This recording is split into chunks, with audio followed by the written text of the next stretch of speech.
Halo teman-teman, perkenalkan nama aku Astera Kanada Loverdo Kodori.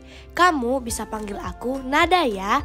Aku memulai ceritaku dengan menulis, tapi aku bukan penulis teman. Terkadang menulis adalah caraku untuk berkomunikasi atau menuangkan apa yang aku rasakan. Itu karena aku seorang tunarungu. Pendengaranku terganggu sejak aku bayi. Padahal banyak hal yang ingin sekali aku ceritakan, mulai dari keseharianku sampai hobi-hobiku. Sebenarnya bisa juga sih aku bercerita lewat kata seperti ini. Tapi sering juga aku menemukan kesalahpahaman. Mungkin memang berbicara langsung adalah cara berkomunikasi paling mudah ya teman. Jadi aku mau bercerita tentang duniaku lewat kata-kata ya teman. Tapi tenang, ada temanku yang akan menyuarakan ceritaku. Jadi kamu bisa lebih nyaman menikmati ceritaku.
Inilah salah satu kegiatanku di hari Sabtu. Sabtu tidak termasuk hari libur untukku, karena aku harus latihan balet. Ini mamaku, dia selalu menemani setiap kegiatanku. Tapi terkadang papa dan kakakku juga menemaniku latihan.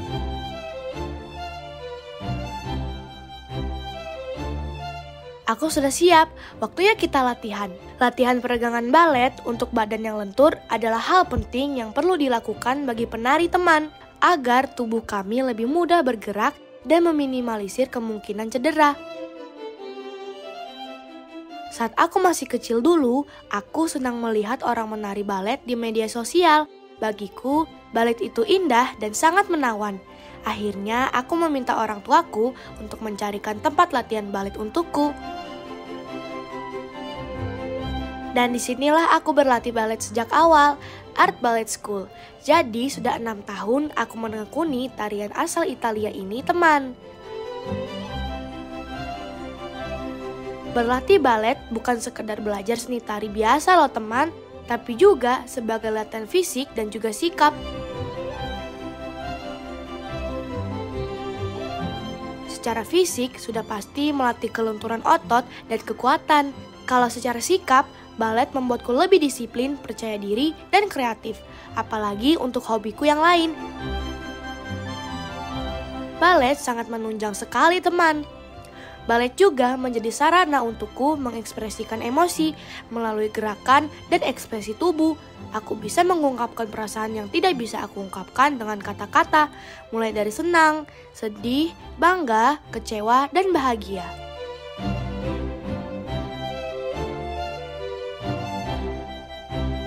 Oh ya, biasanya orang tua kami tidak masuk ke kelas, tapi karena kali ini ada sesi presentasi, jadi orang tua kami boleh masuk untuk melihat perkembangan menari anak-anaknya.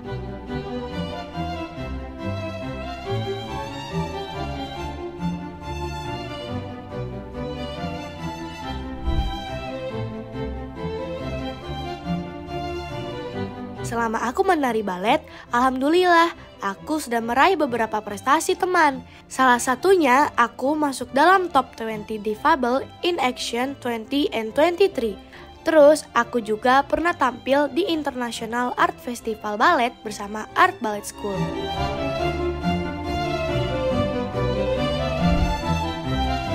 Dengan kondisiku, kadang gerakanku sedikit lebih terlambat dari teman-temanku. Disitulah tantangan untukku. Jadi aku juga sering bertanya-tanya ke pengajarku kalau aku menemukan kesulitan. Perkembangan nada di kelas sudah jauh lebih baik dari saya awal mengajar. Saya melihat nada jauh lebih baik, apalagi nada punya badan yang kuat kan. Jadi dia memanfaatkan badannya untuk kalau misalnya narinya ada tarian yang kuat, dia pakai badannya gitu. Cuman kalau misalnya dia udah kelamaan pakai yang variation balletnya, jadi tadi seperti tadi yang di kelas koreksinya, jadi kalau udah harus kuat kadang suka lupa, jadi malah harus ballet gitu, padahal dia punya badannya yang up gitu, jadi harus yang lebih up tajam gitu. Itu sih sebenarnya. Jadi melihat badannya nada punya potensi yang kuat banget gitu. Jadi kalau turns kadang saya sama miss yang lain juga ngeliatnya nada punya badan tuh bagus gitu. Jadi kalau turns dia badannya paling sigap gitu, jadi paling tegap gitu. Kata Miss Lila juga, badan aku bisa dibilang lentur, walaupun masih suka mengeluh sakit, tapi aku harus melawan rasa sakit itu. Dan karena jadwal selesai latihan renangku berdempetan dengan jadwal mulai balet, jadi terkadang aku juga terlambat. Untuk hobi renangku nanti juga akan aku ceritakan ya teman.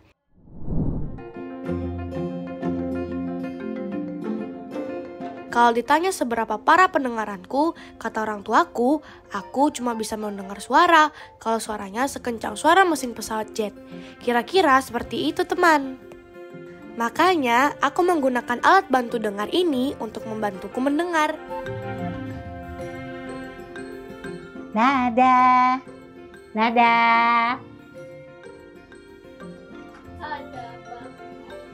Nada dengar. Ada suara mama. Ada suara mama. Ada. Bisa dengar. ABM 1. Tidak apa-apa. Ya Baba. Coba lihat. Sudah rusak. Nanti bisa servis ya. Coba lihat cetakan telinga nada. Ambil, coba. Ya. Harusnya aku memakai di kanan dan kiri telingaku, hanya saja satunya rusak dan belum bisa orang tuaku bawa ke tukang servis. Tapi ini sudah lumayan bisa membantuku mendengar.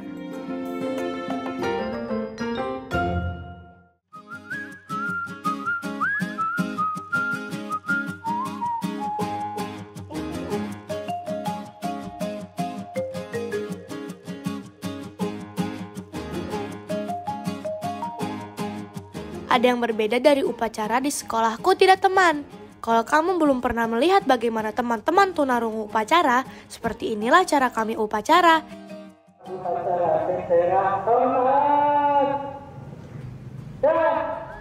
Tidak jauh berbeda memang, tetap ada pemimpin upacara, pengibar bendera, pembaca doa, dan petugas lainnya. Kebetulan kali ini aku bertugas sebagai pembaca Undang-Undang Dasar 1945.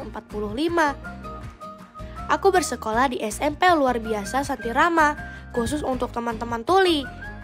Nah, uniknya saat kami upacara, kami tidak bernyanyi Indonesia Raya waktu pengibaran bendera merah putih, tapi ketika bendera sudah berkibar di ujung tiang, baru kami menyanyikan Indonesia Raya.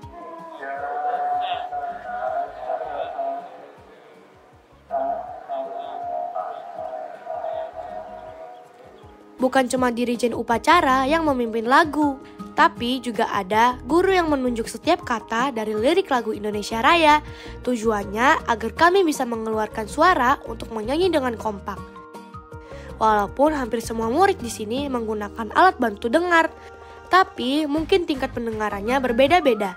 Jadi inilah upaya maksimal kami untuk bisa kompak. Tidak ada lagi yang berbeda dari upacara kami. Semua petugas upacara menjalankan tugasnya seperti teman dengar saat upacara juga. Seperti aku misalnya, aku juga tetap membacakan Undang-Undang Dasar 1945 sampai selesai.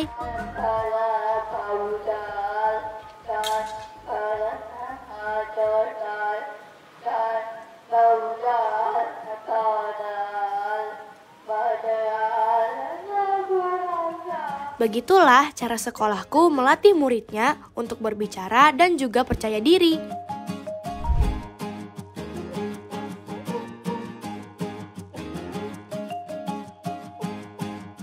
Assalamualaikum warahmatullahi wabarakatuh. Apa kabar kalian semua? Alhamdulillah. Semuanya sehat ya. Semuanya baik-baik saja. Andita juga sudah sehat? Sebelum aku dan teman-teman mulai belajar, kami juga membiasakan diri untuk melatih oral bicara kami. Oral itu mengeluarkan suara seperti orang pada umumnya. Selain menggunakan bahasa isyarat Indonesia atau Bisindo, kami juga harus membiasakan diri untuk mengucapkan apa yang kami ingin ungkapkan. Teman-teman tahu apa itu Bisindo? Bisindo adalah bahasa isyarat yang berlaku di Indonesia. Bahasa isyarat ini ada dan berkembang secara alami di komunitas tunarungu Indonesia. Nah, selain Bisindo, sebenarnya ada juga bahasa isyarat lainnya, yaitu Sibi, yaitu bahasa isyarat yang berkembang dari serapan Amerika Sign Language.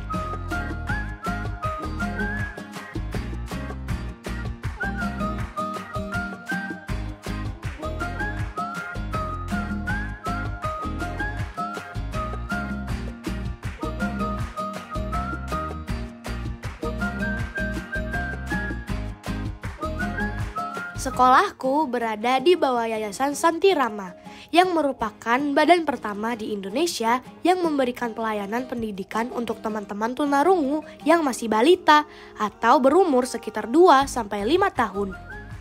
Karena pada dasarnya anak berkebutuhan khusus adalah anak-anak yang cerdas dan kritis, hanya saja terlambat diketahui yang membuat keterbatasan komunikasi dan mengganggu perkembangan yang lainnya. Dengan deteksi lebih awal dan metode pendidikan yang tepat, ABK akan berkembang dengan baik layaknya anak-anak lainnya. Jadi di sekolahku ini terdapat jenjang pendidikan dari TK sampai dengan SMA. Di sekolahku suasananya tetap tenang walaupun jam istirahat, karena aku dan teman-teman punya cara unik untuk tetap bersenang-senang, apalagi kalau bukan karena bahasa isyarat. Hahaha. Meskipun tanpa suara, komunikasi kami jadi terasa lebih dekat dan bisa banget bikin percakapan jadi seru dan penuh canda tawa.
Bagaimana sekolah?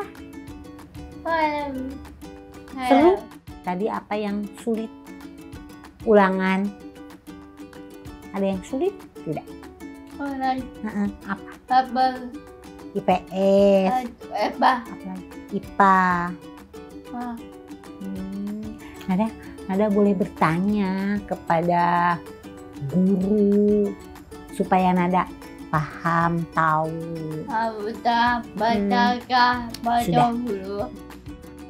Karena kondisiku ini, keluargaku juga jadi bisa bahasa isyarat loh teman, terutama mamaku. Kata mama, sebenarnya ia dan papa tidak tahu pastinya kenapa dan kapan aku mengalami gangguan pendengaran. Waktu aku kecil, semuanya tampak tidak ada yang mencurigakan. Sampai di waktu aku sudah lancar berjalan, tapi aku seperti anak pendiam yang tidak banyak mengoceh atau mengeluarkan kata-kata. Papakulah yang pertama curiga dengan kondisiku. Saat aku menonton TV, papa sengaja membanting pintu dan aku tidak bereaksi sama sekali.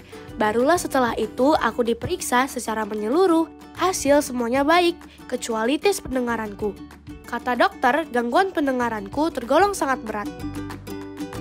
Tapi alhamdulillah, orang di sekelilingku sangat mendukungku. Aku bisa menceritakan semua yang aku rasakan ke mereka. Nada harus terus semangat ya. Tidak boleh malas. Harus rajin latihan. Kakak berkata sama. supaya terbiasa. Terus latihan bagus. Kuat terus ya.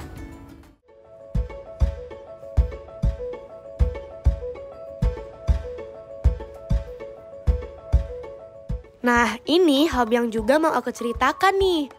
Sudah dari usiaku 6 tahun, aku mulai latihan renang. Aku memang anak yang aktif, suka olahraga, dan bermain air. Jadilah olahraga renang yang aku pilih. Sudah lebih dari 10 tahun berlatih. Alhamdulillah, di tahun 2021, aku bisa dibilang menjadi atlet renang disabilitas dari DKI Jakarta. Jadi hari ini kita latihan, ya. Latihan ini banyak latihan sprint pendek, ya. Sprint pendek ini banyak hari ini, ya. Nah, kita sebentar lagi masuk ke 2 bulan menuju Pekan Paralimpik Nasional. Jadi pastikan kalian hari ini ya latihannya maksimal, ya. Energik, terus juga target waktunya dapat, ya, dapat. Aku dan teman-teman yang ada di sini adalah perenang disabilitas. Ada yang seperti aku, ada juga tunanetra atau keterbatasan melihat. Dan ada juga tunadaksa atau disabilitas fisik. Walaupun kami seperti ini, tapi kami semua adalah anak-anak yang penuh semangat.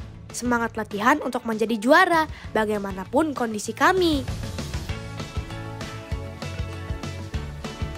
Latihan kami setiap sesinya adalah berenang berkilo-kilometer dengan berbagai gaya dan harus lebih cepat dan sempurna setiap harinya.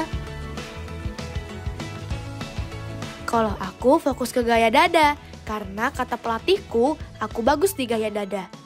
Dan di pertandingan tahun ini, aku sudah 2 kali menjuarai renang gaya dada. Jujur, kadang untuk latihan berenang, aku sering kelelahan. Jadwal latihan renangku adalah setiap Senin, Rabu, dan Sabtu. Kalau Senin dan Rabu, latihannya setelah aku pulang sekolah. Jadi sepulang sekolah, aku harus langsung menuju gelanggang olahraga Jakarta Timur.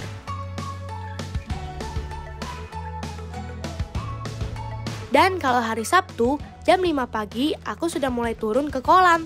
Dan setelahnya melanjutkan latihan menari balet.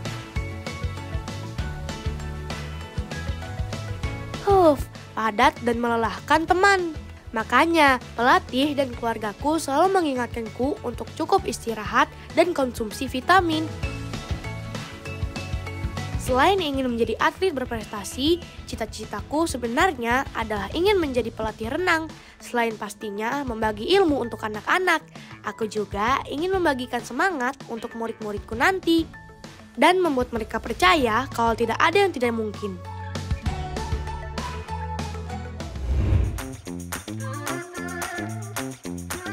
Ketika sedang istirahat dari kegiatan fisik, aku juga mengisi waktuku dengan menggambar. Ini hanya sekedar hobi isengku teman. Ini juga caraku untuk menjadi tenang dan melupakan masalah yang ada. Dengan kondisiku dan kegiatanku, sangat wajar kan kalau aku merasa sedih dan lelah. Makanya aku harus punya waktu untuk mengalihkan itu semua. Tidak apa lelah dan istirahat sebentar. Yang penting tidak lupa untuk melanjutkan tujuan kita. Ada kakakku tiba-tiba datang. Nada, ayo membuat video menarik. Coba. Di sini, disimpan di sini. Ya, sedikit. Ya.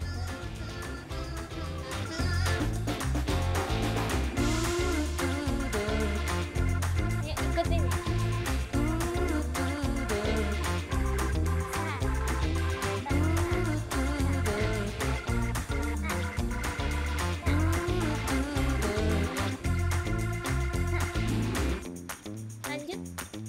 Sedikit berbeda denganku, kakakku sukanya menari modern dan dia suka menari K-pop. Kakak juga berlatih di tempat aku menari balet, hanya jadwalnya yang berbeda. Tidak jarang juga nih, kakakku mengajakku membuat konten menari, padahal aku tidak terlalu bisa gerakan tarian modern yang cepat.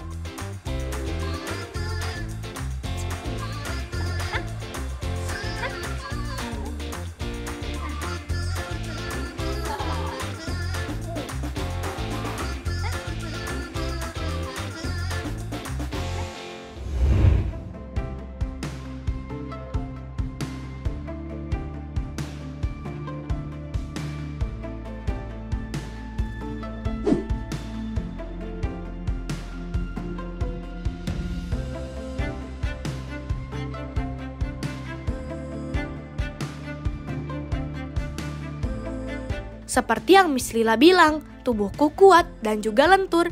Ini berkat latihan berenang dan balet yang aku lakukan bersamaan. Meskipun aku tak bisa mendengar musik pengiring, tapi aku bisa merasakan ritme dan tempo. Begitulah cara unikku untuk berlatih balet. Berputar adalah salah satu gerakan yang sangat indah dalam balet, dan aku masih harus belajar untuk menyempurnakan gerakan ini, teman. Menari di rumah memberiku kebebasan untuk bereksperimen dengan gerakan dan menemukan gaya pribadiku. Itu juga bisa membuatku lebih percaya diri ketika tampil. Menari dan berenang adalah caraku berekspresi dan menyampaikan banyak hal tanpa perlu berkata-kata. Gerakan tubuh dalam balet, kecepatan dalam berenang, bisa menyampaikan sebuah cerita dan menyampaikan emosi dengan cara yang lebih kuat. Suara musik adalah hal indah yang bisa didengar, walaupun aku tidak bisa mendengar suara indah itu dan menyampaikan pesan lewat suaraku.